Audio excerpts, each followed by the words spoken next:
Hello Guardians, it is Ebontis, and in this video I want to talk to you guys about high stat armor, and 65, 63, 64, all are pretty solid armor.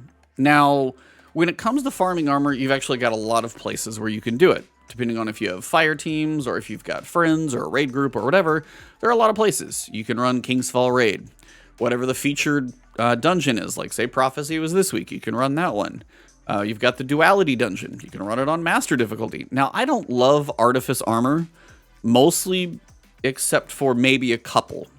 So Artifice armor for me is generally not that beneficial because most of the time, I've like used up all of my energy with these 4 slots, so this one tends not to do me that much. Now, the arms, one piece of Artifice armor for your gauntlets, I can see some benefit to that, mostly because then depending on what mods you're using or whatever, then you can theoretically slot in all 3 different types, just leave them on depending on what activities you're doing, maybe. But generally it's like not even as big of a deal. But the whole goal most of the time is high stats. You want the high 60s, you want them in a certain place, and you're trying to get high stat armor. Some people tell you Pit of Heresy, the final boss. If it's the featured raid, you can kind of cycle that boss over and over. He tends to drop pretty solid armor, which is not a bad way to go. But again, you can either have a checkpoint and then share that checkpoint with a friend, run it together. Not everybody gets to do that. What I'm actually going to show you guys is probably not the fastest way, but the easiest as a solo player to get armor that is amazingly high stats. Like, I honestly can't believe it. And it's honestly just going to be from Season of the Risen, PsyOps Battlegrounds. Now, this is a match-made activity. It's cooperative, 1 to 3 players, very simple. If you got a fire team, you can run it. It's usually got modifiers, so like Void Singe, Grenadier, things will die pretty quickly. Take care of a couple champions that are in there. You don't have to overthink it. It's not going to lock your loadout, so if you got a champion, you know, switch your weapons in, not a big deal. Now, depending on what upgrades you have at the war table, you're going to be able to get Risen Umbral energy in a couple different places. Now, if you played Season of the Risen and you maxed it out, you probably have all this stuff already. Completing raids, dungeons, and non-seasonal playlist activities. Vanguard, Crucible, Strikes, Gambit, all that stuff. You're going to be doing those frequently, no matter what you do in this game, so that one you probably have already got. And then if you go run PsyOps Battlegrounds, you do want to make sure you have Light Horde Slayer, because that allows you to get 1 additional Umbral energy. So you might get some random stuff. You might actually have some random saved up, which I'll show you in a second. But if you have Light Horde Slayer and you kill the Light Hoarder in the Battlegrounds, it's usually somewhere in the middle of the battleground. He's got a little lantern he's hanging out next to. And if you break the lantern, you can do damage to him. You can either nuke him, or if he roams over to another lantern, you can break that thing. Again, do damage to him. If he gets to the 3rd lantern and you haven't killed him yet, make sure when you break that lantern, focus everything, super, novas, like all the big stuff. Make sure he dies. Just make sure you get that extra Risen Umbral energy. And when you do that, when you finish each PsyOps Battlegrounds, you'll get 2 for the Battleground, 1 for the Light Hoarder. So that's 3. So if you run 4 Battlegrounds, that's going to give you 12 Umbral energy, 12 Risen Umbral energy, I would say. And each piece of armor requires 4. So 4 Battlegrounds nets you 3 pieces of armor that you can theoretically roll. You just need Umbral Engrams. And if you play enough random activities, you're going to have Umbral Engrams at some point more than you know what to do with. Now, when it comes to the armor itself, this specific set of armor, for whatever reason, from Season of the Risen, seems to be better than the others that you can have a chance to get, at least in the helm for sure. And then I've honestly had a piece of raid armor drop that was like a 58, and it just almost made me mad. Like, a raid should not drop anything below like a 63 in my opinion. That just seems like you go through and you do a raid, you should be getting high stat armor. Maybe it's not god rolled at like a 68, but it should be decent, like 60, like you should not have a 58 drop from a raid. But I've had it happen. I truly have. Star chart. You can get armor in here. And I pulled one of those pieces, and I'll show you how that one turned out. Prime example of some crappy armor. Didn't go that well. Down here at the crown, same thing. You can go down there, and you can get armor, same way. And you can get some okay stats, but generally it's only going to be okay. Right here, I get a 59. I get a 59 from a piece of focused armor. Now, you can sometimes get lucky and get your mid-60s. but I have seen nothing as consistent as the armor that I get from the war table. 65, 66, 66, and then these three, 65, 63, and 64. Like over and over and over, it just keeps killing it. See, like this is one I got as a 63, but I don't love the distribution on it. Look at this thing. 65, again, absolutely killing it. The max you can get on a piece of armor is a 68 for a legendary piece of armor. Now, this piece of armor is like the perfect example of how the distribution works. You've got the stats, the total stats, as I said, is a 68. You can have 34 in the top three and 34 in the bottom three. And when I say top and bottom, I mean mobility, resilience, and recovery. This is the top grouping. So this is, say, group 1. You can have a total of 34 stats in the top three. Then you've got discipline, intellect, and strength. You can have 34 in the bottom three combined. And this is proof. Discipline on this one rolled at 30. That is the highest any stat can roll. Any single stat can basically max out at that.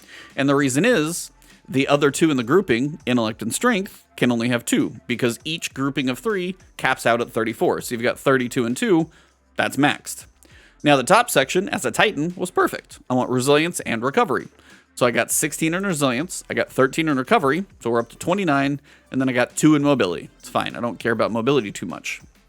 It could have been 3 points higher theoretically, but this is amazing. Like, this is a great, great roll, because then I can put mods in for, you know, resilience. Those mods are actually cheaper, which is kind of a nice thing. And that's one thing to pay attention to. The mods, notice recovery takes 4, resilience takes 3. I want both of them, but if I have a piece of armor that leans a little heavier into, say, recovery than resilience, that's okay, because then when I go to put the mods on that piece of armor, the resilience I can do for cheaper. And now, that piece of armor, high resilience, some recovery, got some discipline and intellect on this one. So you can mess with the mods, but that's kind of why a lot of people will actually use discipline or strength to bump up the bottom section. A lot of people tend not to care about intellect as much unless you're truly going for PvP for supers. Like if you want max intellect, sure, you could go lean heavy into intellect. And if at that point you want max intellect, cool. Because honestly, if you're getting high intellect, that is actually probably the most expensive stat because it's 2 and 5. So if you're trying to get max intellect, that is going to be the most expensive. So if you get it on your armor, that's actually going to benefit you the most.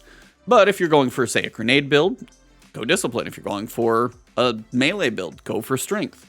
And you could actually work on some builds that you've actually got over the course of the season.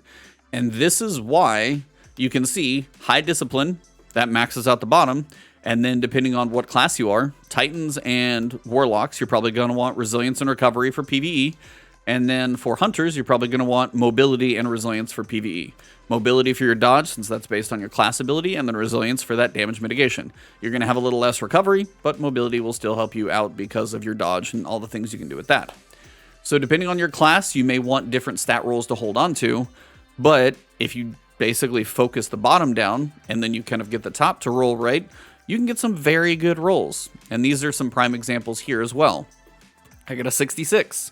Really high discipline with a little intellect, really high mobility with a little recovery. You know, I would like the top to be different for a Titan, but maybe a Hunter sees this and is like, damn, okay, that's a solid piece.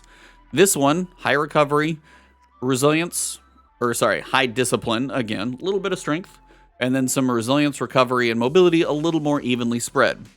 This one here, kind of perfect for me as a Titan. Like, this is what I want to keep. Resilience and recovery are both high.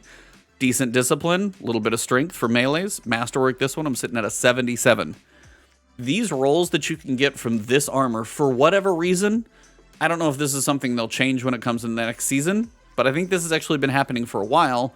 But what happened, what I wasn't paying attention to for the longest time, my Risen Umbral energy was capped out at 100. If you've been playing a lot or some for the last couple of seasons, Risen Umbral energy stopped being really something I thought about using at all 2 seasons ago, like 6 months ago. So now I've been playing and raiding and running dungeons and strikes and Crucible and Gambit and Iron Banner and all those things. And every so often a Risen Umbral energy, just one will pop up. Enough of those had happened over the course of 6 months. I got a lot of this to spend. If you're running low on this, as I said, the Battlegrounds, run 4 Battlegrounds, that's 3 Engrams of stuff to burn through. It's actually decently efficient at that one to run, 40 minutes, turn in 3, play for 45 minutes. You might have 3 pieces of armor, especially if you got the Engrams for doing anything else. As for the opulent Umbral energy, don't really love the armor I'm getting there. And then this season, the Plundered, that's kind of junky. So the best armor on a consistent basis for high stats I've seen comes from the War Table, of all things, right here. So that's my recommendation to you guys. If you're looking for high stat armor and you're a solo player, this is one of the best places I have found to give on a very consistent basis armor that just kind of knocks my socks off on how good it is. I will pull this last one for the video here just to test and see how high does it roll. So we got some boots. We'll run back over here and then we'll wrap this thing up. Boots dropping at 67. Holy. See what I'm talking about? That's what I'm saying. Like, it's not perfectly, distributed because I got mobility. So that one's kind of wasted on a 67. But again, like, none of these are low. It's just ridiculous. So please, this is where you want to get your armor. Like, I've had worse luck I've had raid drop armor that is just junk in comparison to just stuff from running Psyops Battlegrounds. So if we want to build some armor sets, that is how I recommend doing it right now. If you don't have Season of the Risen, I don't know if you can buy that without buying kind of the deluxe upgrade package for the entire year of Witch Queen. But if you do have if you do have Season of the Risen and you've been playing it and then playing off and on for the next 6 months, you may have a bunch of energy stored up in here anyway. Otherwise, if you used it all up and you haven't, then running 4 Psyops of Battlegrounds, not too bad for armor that looks like some of this stuff that you can get in here. So hopefully this video was helpful to you. If you think it'd be helpful to others, please share it with them. It's a nice way to help me out. But if you like the video, please hit that like button. Comment below if there's, a source of armor that I may have missed, like outside of, the obvious ones from like raids and dungeons and things. Maybe there's some magical source I don't know. Or just comment below and say hello. If you want to find me on Twitter or Twitch, it is Ebontis over there, but right on here on YouTube. If you haven't yet, please hit that subscribe button, hit the alert bell. That'll help my videos make it to you. And if you guys are a YouTube member or Patreon sub, thank you guys for the extra support. That's always much appreciated, but never required. You guys are all fantastic. Hope you get some awesome rolls. And if you do, comment below and let me know if you got like a god roll or something like that. If anybody sees a 68 especially, let me know because I want to know if any of you guys get those. So have a great one. I'll see you soon.